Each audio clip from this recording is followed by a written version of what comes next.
Hi folks, I have a new lesson for you today on Markovnikov's rule.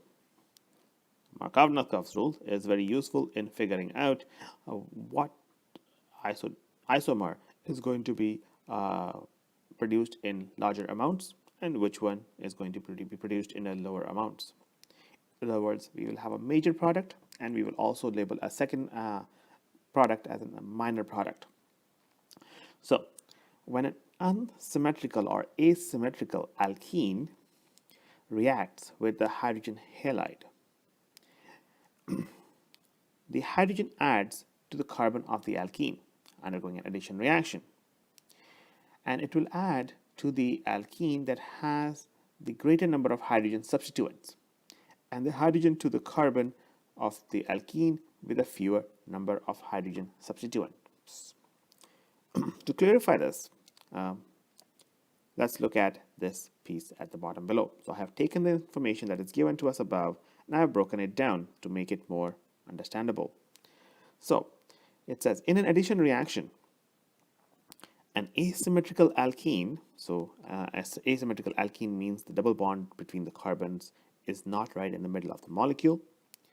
So an asymmetrical alkene will react with the hydrogen halide, which is another asymmetrical molecule, and it will produce two different isomers, a major isomer and a minor isomer.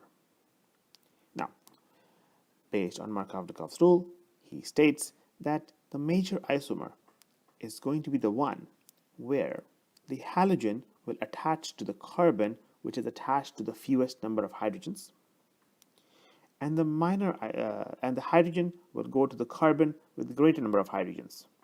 This is sometimes also referred to as the rich get richer, because the carbon that is rich with hydrogens will get the hydrogen.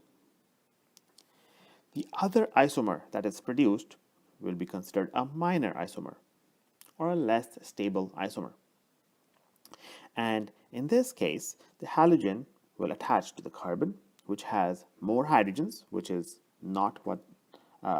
opposite of the first major isomer, and the hydrogen will go to the carbon with fewer hydrogens. Okay, so that would be the minor product. So the major and the minor are opposites. Let's look at an example. We have propene. Propene is an asymmetrical molecule, and hydrogen bromide, another asymmetrical molecule. We have hydrogen bromide. Now, when in an addition reaction, the hydrogen and the bromine from hydrogen bromide will attach to the carbon, which is right now being used at the double bond. So we have 2 points where hydrogen and bromine can attach. Now, when the hydrogen and bromine attach to this molecule, there could be 2 possible configurations. In one configuration, you could have the bromine attaching to the middle and hydrogen attaching to the end. Or you could have hydrogen attaching in the middle and the bromine attaching to the end. So over here we see that we have 2 different configurations, 2 different isomers. We have one in which hydrogen is attaching to the middle carbon, and the other case hydrogen is attaching to the end of the molecule. Even though we haven't shown, when we are drawing this diagram, we have this end carbon, this is a C attached to 3 hydrogens, CH3. This carbon is only attached to one other hydrogen, and the last carbon is attached to 2 hydrogens, where we have one of them shown 2 hydrogens, and the last one is being shown on top. Same way, over here we have the CH3, we have CH, and we have a CH2. So let's look at the 2 isomers. Choose the green color.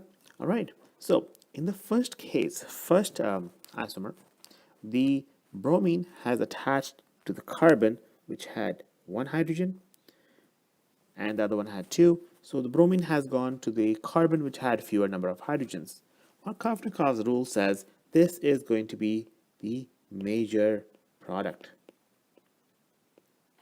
And that is going to happen more frequently than the other one. And therefore, this one will be the major product. And Markovnikov's rule says that if hydrogen is going to the carbon with fewer number of hydrogens, like there and there, then this will be a minor product. So if you look again to the example, the bromine has gone to the carbon in the major product with fewer number of hydrogens, and that is the major product. And hydrogen has gone to the carbon which already had 2 hydrogens. So the middle carbon had only 1 hydrogen, the last carbon had 2 hydrogens. So the hydrogen from a hydrogen bromide went to the last carbon. And that is the major product based on Markovnikov's rule.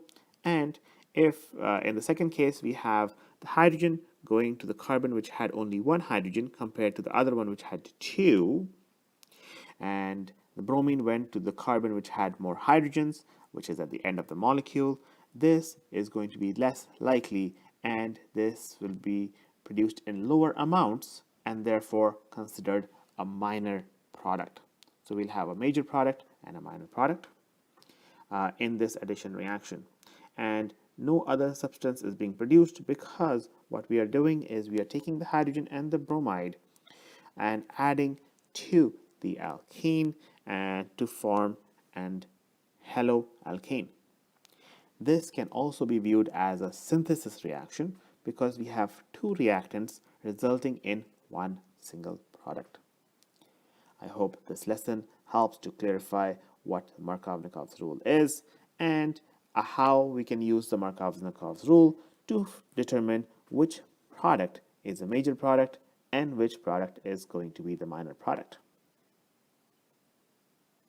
If you liked the information provided in this channel, please hit like, subscribe to the channel, and